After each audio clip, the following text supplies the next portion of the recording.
What's up, crew? How's it going? How's it going? What's up, everyone? Code One Maintenance, and I was having a conversation with one of my partners, and we were talking for quite a bit, moving forward. Just it's always great to have people you can discuss, you know, pushing each other to have success, pushing each other to make each other better, pushing each other at having ideas. And I'm very fortunate enough that I have friends that I can have those conversations with. And it's not a big crowd, it's not a big circle, anything like that. But it's important to have those people around you where, hey, let's start this business, and this is how we're gonna help our community, or how are we gonna get each other, how can we help each other get promoted and help our team? How are we gonna help the guys on the flight line, morale, to bring up, right? So when you have people like that, especially if, nobody likes the type of guys who, always want to bring shit down, always the pessimist. And there's nothing wrong with having a little bit of pessimism, but let's have the solutions, right? Nobody likes those type of guys that Debbie Downers all the time, every day, Debbie Downer. And for anything, you gotta watch them, make sure that, everything's good in their lives. However, you don't want that to always kind of like ruin your own mental health, right? Your own mindset, because the more you're around that, it's going to affect you long term. So it's always great to have people who are there to also help you succeed, and because there's not a lot of them, guys. There's not a lot of those type of people who are, you know making sure that you are successful. And that's okay. Don't get all like butthurt because people are not out there trying to, you still got to do the work, right? So, but there is people out there trying to help you. It doesn't matter if you're a brand new guy. When I first started this company, there was a tons of people who was trying to help me start this company because they believed in my mission, right? And there's people like that now. Do I have those people now than before? No. When you go through a tough time, or you're going through a challenging time, you're gonna find out who those friends really care about with you. And but don't put all the pressure on them that, hey, you were around when I was in the gutter, or I was having a hard time. Because you can't expect them to you know be dependent on your own mental health, right? Because eventually you have to hold yourself up and be responsible for your own actions. That the world's not, not to get you, because, as much crap that I'm dealing with, it's very small. And there's people who want to work with me.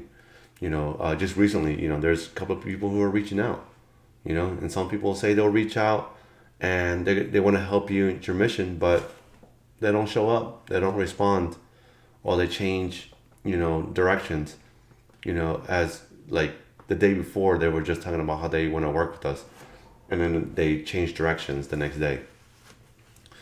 It happens. And what do? Keep going, right? So you can't spend too much time trying to make everybody happy, or you can't really depend on them to make you happy. That's not their responsibility. So let's one of the biggest things I wanted to talk about this, to be responsible for that, right?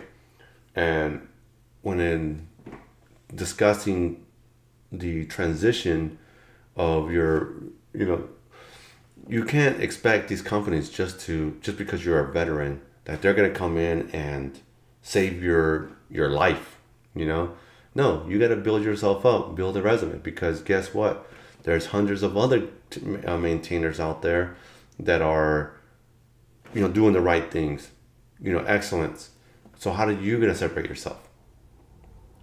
You know, it's you gotta be responsible and take that responsibility as well, because there's gonna be other veterans, there's gonna be other transitioning service members who are awesome at their craft, but So if you're always done the bare minimum in the military and you're just wanting to expect it that somebody's gonna just give you a handout, it's not gonna happen.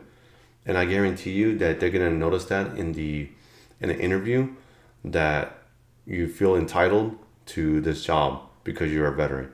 That's not how that's not how the world works. Just because you're older, because you have the, what's it called?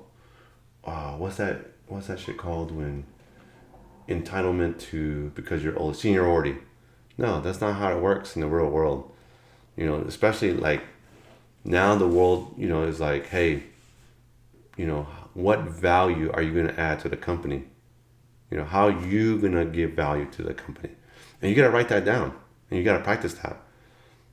And you write it down, draft it up, run it through ChatGPT, spruce it up to what speaks about you and how you're going to talk to this company. Because I use ChatGPT, I don't have the best grammar, right? I don't have the best vocabulary ever. Use it to assist you, not do the work for you. Okay? Because a lot of times what I do is I give all the information I want, and it's basically just a grammar check and how to do the best copy there is, right? But I'm still writing the whole note or the paragraph, or telling it what I'm feeding into the machine, what it want, and it can give you the cover page or the resume on what you want. There's so many tools out there nowadays that can help you and do it quick, right? But you got to put in the work. So taking responsibility of your transition, and not being entitled that just because you're a veteran means that things just get handed to you. So you're gonna notice, you gotta prepare yourself in those interviews. You gotta hang on. Woo. Man, I'm freaking sneezed out my brains there. Ooh, that felt good actually. So, sorry, I always get those incoming calls. But taking responsibility, where I left off. Yeah, taking responsibility of your transition. And the worst thing you can do, because people are pretty good at reading body language, understanding, especially these guys are experienced and they're looking for great technicians. They're going to recognize the entitlement spewing out of your body, out of your lips, out of your eyes, that you're in it for you, and they're going to understand the language that you use. So prepare yourself, not 2 days before you separate. You need to start this process as soon as you get into the military. How do you give value to your unit? How do you give value to the people that you work with? Your immediate supervisor, how do you give them value, right? Obviously, first thing is don't F up, right? Don't get, DUIs, don't get hammered at the clubs or bars and cause a scene and go to jail. You don't do that, but so other than the basics, what are you going to do to get those awards, to have the mindset? Basically, that's what I'm saying, is having a mindset of growth, improvement, always getting better every single day, right? Putting yourself in situations to improve. One of the regrets, I guess I can say, that I've had is I remember when I was I am a super introvert, right? I am a very shy person when I came in the military. I'm not as shy anymore, but I am an introvert. So those things are, I guess, mutually exclusive, because, I do gas out of energy of being around a lot of people. And as much as I enjoy being around people and talking about the things that interest me, right? Like sports or cars or traveling or just, now recently, these new policies, I guess politics, right? Those things interest me. So there's so many subjects that I really enjoy, and talking about business and stuff like that. And always having the mindset of improvement. Oh yeah, I was going back to the story. One of the regrets that I have is I remember a first lieutenant or second lieutenant. You know, it was a Puerto Rican guy. I forgot his name, but this is like early on, my first couple of years in the military. And he was like, "Hey, how about you give this speech, or be up into the podium and announce awards or something like that." It was, I forget what it was, but it's basically public speaking. And I said no. He actually asked me again, and he said no. I knew I needed it at the time. However, it it wasn't, I wasn't in that mindset to get out of my comfort zone. And a lot of times that where you improve is where you get in that comfort zone, because the more reps you do, you start getting comfortable, right? You can, I'm not saying that I'm like the greatest, person right now. I'm gonna have this big podcast or anything, but being on video, it took me a little bit to get going, and I'm still improving now. And I'm still gonna, hopefully by December, I'm gonna have, a little more interesting, right? A little more of myself. So, and that's something I need to work on, because people tell me that, hey, how you are in person is not the same on the video. So that's something I need to improve on, and hopefully it eventually comes out. Still trying to figure out. I guess it's the topics that are kind of like serious, and I just want to hammer away.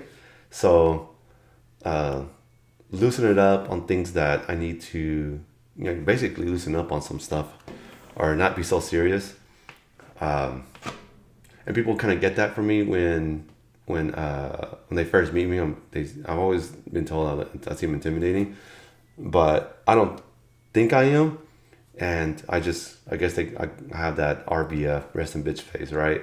So that's something I need to work on, to be a little more invitive, right? But even then, because and I say that is because I do want to be invitive, and I want to get to know people, right? I don't want people to hesitate to walk towards me, because if that's the case, then I don't get a chance to meet you. It's the same thing in business. If I'm gonna go network and I don't do nothing because I'm shy, I don't get to meet the next opportunity. I don't get to help you, or I don't get to have a connection with somebody to help my audience. And that's what I mean, is that when I started the business, I said to myself that I'm not gonna allow myself to have a closed mouth, because you can't eat if you have a closed mouth. Which is saying that all the things that I want are outside my comfort zone. All the things that, how am I going to help my community? How am I going to help the people I'm serving if I don't have those connections? I don't reach out to those people. Or that company is looking for people I know, and how am I going to help these guys come together if I don't speak to them and ask them, hey, how can I give you value? How can I help you? Right? And we come in a place where a lot of times where we kind of being selfish, and I do it too. Like and it's a bad thing as well, that I'm trying to like switch my mindset to how I give, and sometimes I struggle so much, and then it's like it could be as simple as, hey, I'm looking for the job. Hey, I know how to do that. And sometimes that's all it is. It's just doing something for somebody to help them out, because you can overwhelm somebody when you give them too much resources, too much stuff, and it's just a huge blob. And how can I make it digestible, so that way you can go through it easily? Because even though that I have all the resources, I can overwhelm you, and then you're turned off, and you don't come back. And then you're wondering, man, I got that guy everything. That's where I need to learn to listen, and then provide the information that you need concisely, right? I needed to learn that. I've helped so many people when I went around the country, explaining to them how to get your 8610, or talking about the EMP. because a lot of them don't know, right? A lot of them don't know how to even start, and it's valuable to them. And then, of course, they have more questions, and then I can answer them.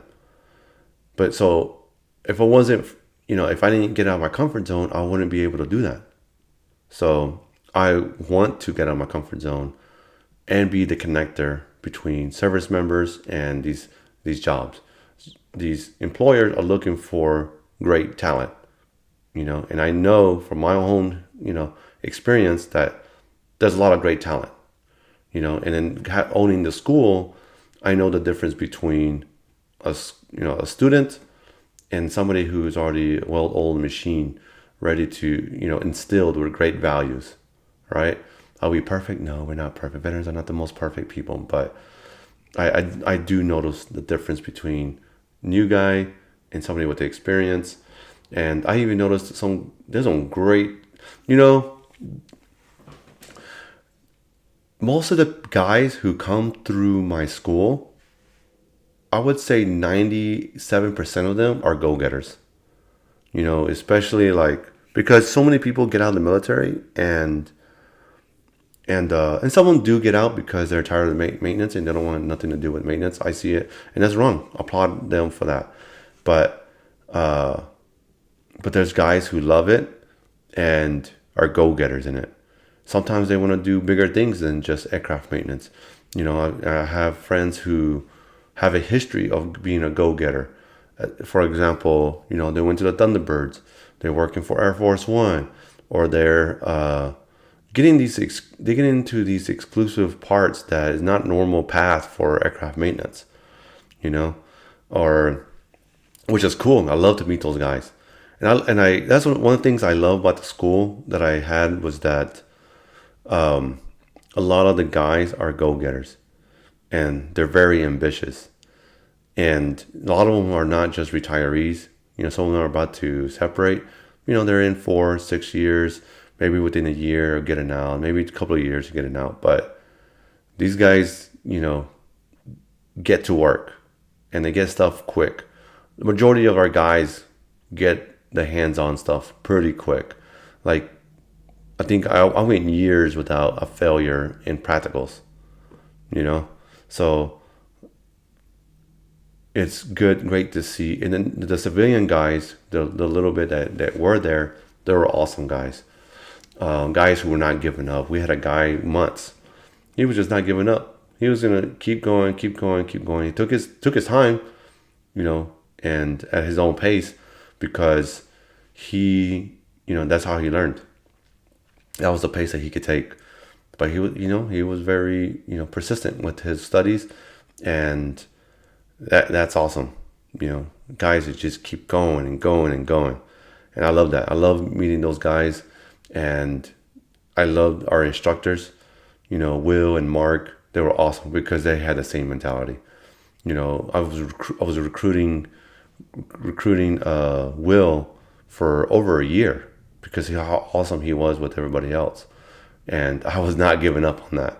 And Mark is just a super smart guy that was going to be able to help guys in a little more deeper concepts and stuff, and because he's an aerospace engineer, and I just loved his energy. 40-something years old, just loves what he does.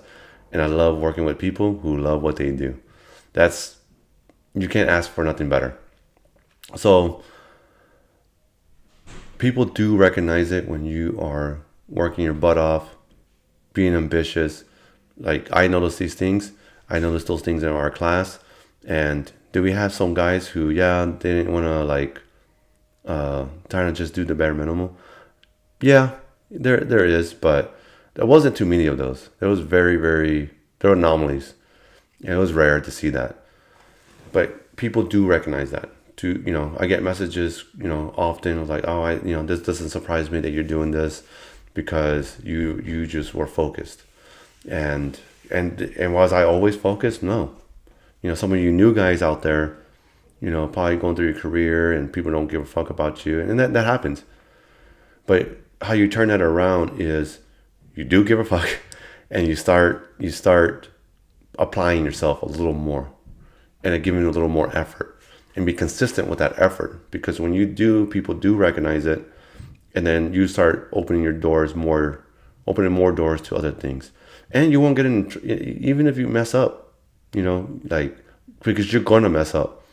When you're applying yourself more and more into more things, you're gonna mess up. That's gonna happen in business. That's gonna happen in life. That's gonna happen in what you're doing. I've messed up $100,000 parts, or because over torquing, a nut, on an ADG, that caused a lot of work, right? And those things are gonna happen.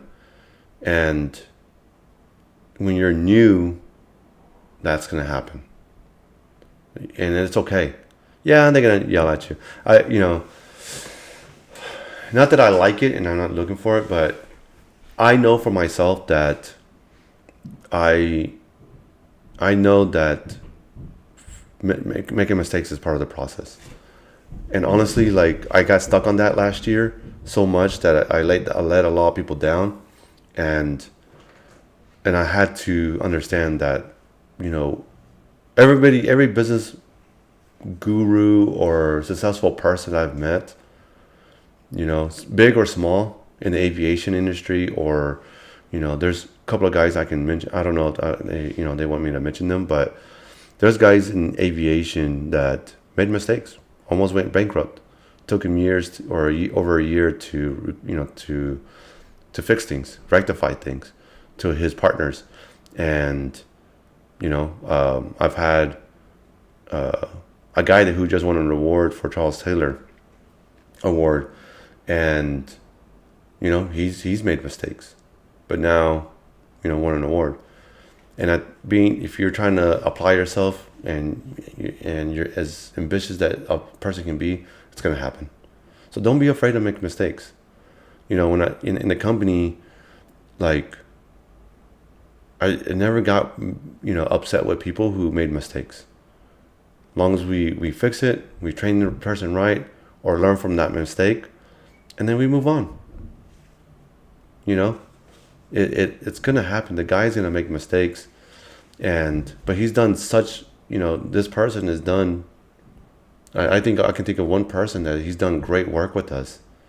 He was a guy that always went above and beyond for our guys to help him out.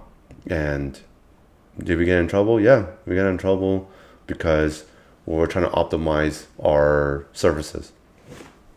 Got us kicked out of the Air Force stuff. And then now we're trying to rebuild in something different, not dealing with, and I never blamed him, not once. If anything, it's my fault because I didn't see it. And those things are going to happen, right? So, yep, you want to be more vigilant. You want to minimize those mistakes. But my advice to you, if you need to start now to build your resume and start thinking about what your life is going to be like, even if you're brand new E1. Yeah, you want to think. I mean, I already had a plan. I'm going to work for Lockheed after the military.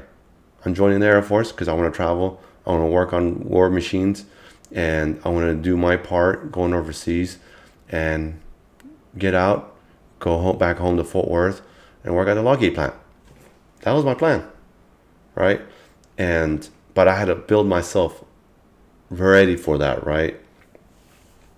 And yeah, I did talk to people. Sometimes I talked to them a little too early, but I didn't have LinkedIn. So what I would do now is start building relationships now in all that whole plant. See who's cool, who's not, who's in charge of this, what would they want, if they tell me I need to work on my PMP, I will do that. I will do those things. Because of course, like, I wouldn't want to start at the bottom rung of the ladder, right? I like to, if I had the opportunity, start on all kinds of things. Being involved on budgets, being involved where there's money, being involved with those programs. And sometimes you got to fight for those things. People don't like it. People don't like it when they're in E4 and E5, in a position of E7. Trust me, I know. I've had people block me from, those things. And when I got those positions, they didn't like it. But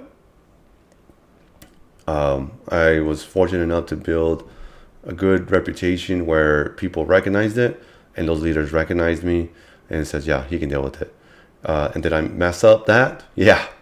There's a reason why it's an E7, but however, I learned a lot. And I believe I matured a lot faster because of that experience. So you got to put the effort. That's the main message, is put in the effort, always have the mindset to grow, get out of your comfort zone. And because they say no, you don't stop there. You keep going, because people will recognize it. It might not be that month. It might be 6 months from then. Consistent work of effort, people start recognizing it. And I can tell you from experience, somebody who, because your reputation will follow you. So if you're going into a place and, it's at a new base, you're going to know when people heard great things, because they're going to come out of the woodwork and want to shake your hand. And especially if you're in the Army or in the Air Force, any kind of aviation world in general, it's going to be very small, and people are going to, they're going to reach out to you and want to shake your hand, want to get to know you. And what do? How can I help you? How can I add value to you? Right? And of course, I was trying to help myself to position myself in, those managerial roles, because nobody was giving it to me. So you're going to have to work your ass off and go against what people are going to try to stop you, because maybe it's not convenient for them, or it's going to be inconvenient for them because, one, they're losing personnel, they have to move you, or they're going to be short somewhere. And when you become very adamant on where you want to go, you're going to annoy some people too. And that's okay. That's okay, because you're trying to get the experience, and you're going to get a lot of no's, and you got to overcome that. All right? So take control. That's the big message. Be accountable. Don't try to be entitled to these positions. Put the work in, put the effort in. And by the time you get out in 6 years or 10 years or 20 years, you have the resume to back up. I'll definitely take advantage of all the resources available to you, educational, like the PMP, the AMP, your degrees, because those are two different funds: the certifications and regular your bachelor's or your CCF, because you want to separate yourself from everybody else. So that way when they look at your you didn't just do the bare minimum, you did above and beyond, and it's going to help you when you get out. So that's all I have at today, and hopefully that gives you some insights on what the outside is looking for. Remember, how are you going to give them value? Always ask you that question before you go into a new unit, because you literally can, everybody's always like Debbie Downer, oh, this unit sucks, or this and that. You can literally go in somewhere and try to make it better, little by little, just inch away. Don't try to do it all in one month. Take your time, help other people, and your perception is going to change quite a bit. All right, peace. Have a good night. Good talking to y'all earlier than usual. Hopefully, I can do this more often. All right. Comment below if there's any advice you want to give. If you're a veteran and you want to give some people advice, that would be helpful. If you want to partner up, so what Code One is now doing is we're going to be doing placements. We're working with people who want to build a whole team to having opportunities to go, start somewhere, go to bigger things, and start kind of ascending them to awesome roles. Because getting experience, if you're a fighter and you don't have experience in the 747s, 757s, 767s, or 57s and 67s, or you don't have no big body experience, it's good to be, get in contact with people who, getting that skill bridge, getting your gym fam stuff, working with people, you get yourself prepared for the outside. Okay. So we're trying to build those pathways. And there's guys that want to, reach out to the veterans, help them out. And again, same thing.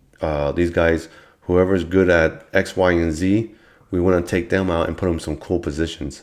Working with well-known figures like Trump or other celebrities. Okay, how cool would it be to work on, celebrities' aircraft and stuff like that? You get to work on their aircraft. To me, that's pretty cool. Of course, depending on what it is, but I think it would be cool. So comment below if you have any advice. Reach out to me if you're looking for your A&P. That way you can do it yourself and it's for free. Or if you're looking for a job, comment below A&P or DM me A&P, and I'll provide you the forms or the link, whatever you want, whatever you're looking for, and get you started on a successful path. All right. That's what I do at Code One. We're placing guys into great opportunities. That's what I want to do. That has always been the mission since day one, is preparing you guys for the civilian world. And there's a bunch of cool opportunities out there. All right. So have a good night. Thank you for listening. And please share this with anybody that might need to hear this. Some of the resources, share this or have them reach out to me. We have that going on all the time. All right. Have a good night. Peace.